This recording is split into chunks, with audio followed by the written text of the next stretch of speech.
What I'll be talking about today is the seasons of deer hunting, clothing and attire, gear, preparation, where to shoot them, and why it's helpful. The seasons this year for deer hunting season, archery season began October 3rd, and it went for, you guys, you can see it went over a month. Muzzleloader or black powder, it began in October 31st on Halloween. And rifle season began November 14th, and when rifle season begins, that means you can use all firearms, including shotguns or whatever.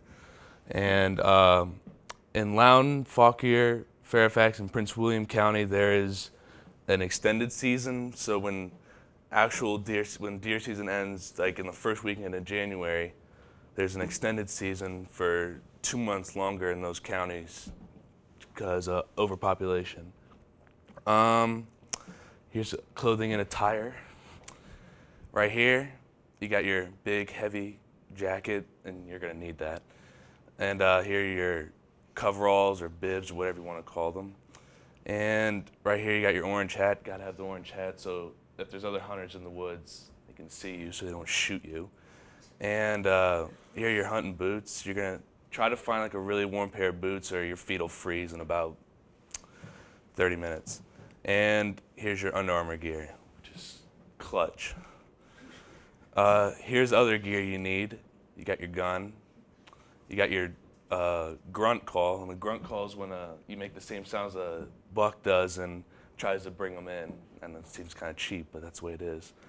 And here's scent killer. You want to spray that on before you go out in the woods, and because it's not like it actually kills your scent where you can't smell yourself. It just kind of shields your scent from deer.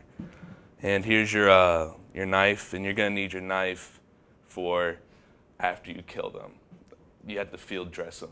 If any of you guys know what that means, it means you have to open them up, take the guts out. It's gross. It smells terrible. The night before, you want to lay out your clothes, make sure you got everything so there's no confusion in the morning. Check your gun, make sure it's not loaded, because that could cause some problems just in case you have any little siblings that just want to play with the gun or something like that. That could end up bad. Go to bed early because you're going to wake up early. You'll fall asleep in the stand probably if you go to sleep really late.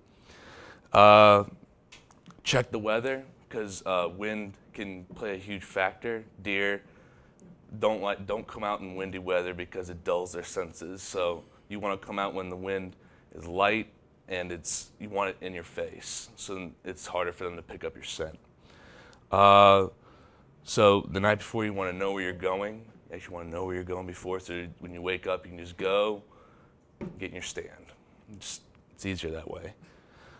On the day of, you want to get up early before sunrise, and you want to get in your deer stand before sunrise, so then while you're walking in, you're not spooking a whole lot of deer. Make sure you have your hunting license, because that could come back to bite you, just in case a game warden could possibly be walking around and he asks you for your hunting license, you don't have it, you're in some deep trouble. Make sure you put your gun in your truck, which is better done the night before, so then your gun can adjust the temperature, because the way guns are, they call it sweat. Like it just kind of like it disperses oil like the metal does. So it's better if you have it the night before, so it's not doing it while you're in the stand. It's just better for the gun to adjust. Spray down with scent killer, as I said before. A deer smelling you can ruin your day. I've had that happen many times before. You'll sit there in the stand, and deer will come up and they'll put their head up in the air and they'll smell you, and they'll start stomping around, walking around, making noise and stuff like that, and then they kind of make a signal to everyone else, to get out of there. And trust me, that's not fun. What to do when you're in the stand. Rule number 1, be quiet. You make a lot of noise. Deer have awesome hearing, so they will hear you if you make any kind of racket. It's awful. And rule number 2, you want to limit your movements. Deer also have good eyesight. They base it off your fast movement. So if you it depends how high you are too. Like if you're in a lower stand, you can't be moving around because deer be coming in on you really tight, and so you gotta be able to, I mean, get comfortable, but you can't be moving around a lot. It's just, that's awful. Rule number 3, pay attention, because deer can come out at any time and surprise you. I can't tell you how many times that's happened to me. I'll start losing my focus. I'll be sitting in there. It'll be a slow day. Deer won't be moving. And I'll just be sitting in the stand like, oh my gosh, why am I out here? And then I put my gun down on my lap and just kind of sit there and stare at the ground. I'll look up and there's a deer just staring right at you. It happens to me all the time, and it just seems like they come out more when you're not paying attention.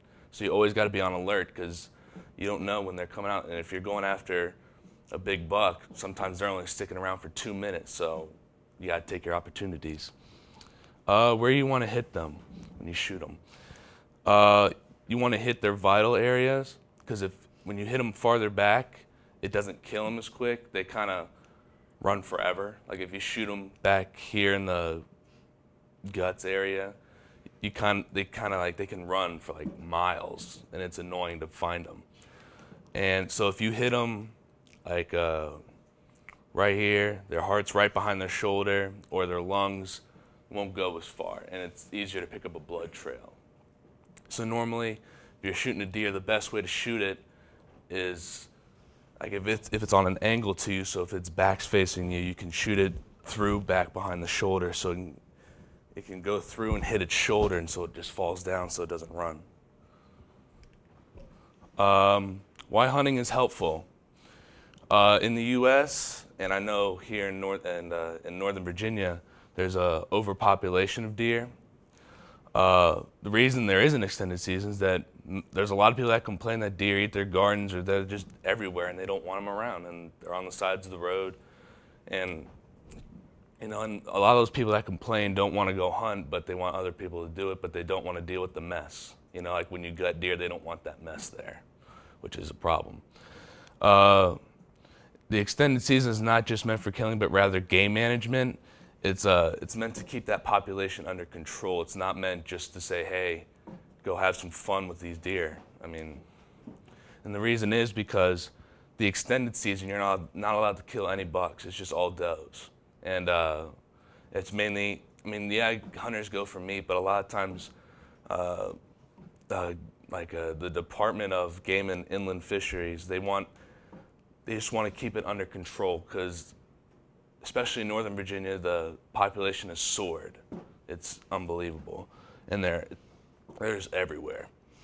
So basically, the way they do that management is when you after you kill them, you put a notch on your license, because you're only allowed in Virginia you're allowed 6 deer. So you put a notch for every deer you kill, and then you're supposed to call them in, and the operator will give you a confirmation number saying that you got it. And when you call it in, that's how they manage it. They say how many, because when you call them, they'll ask you what county it was shot in, what you shot it with, and what you killed.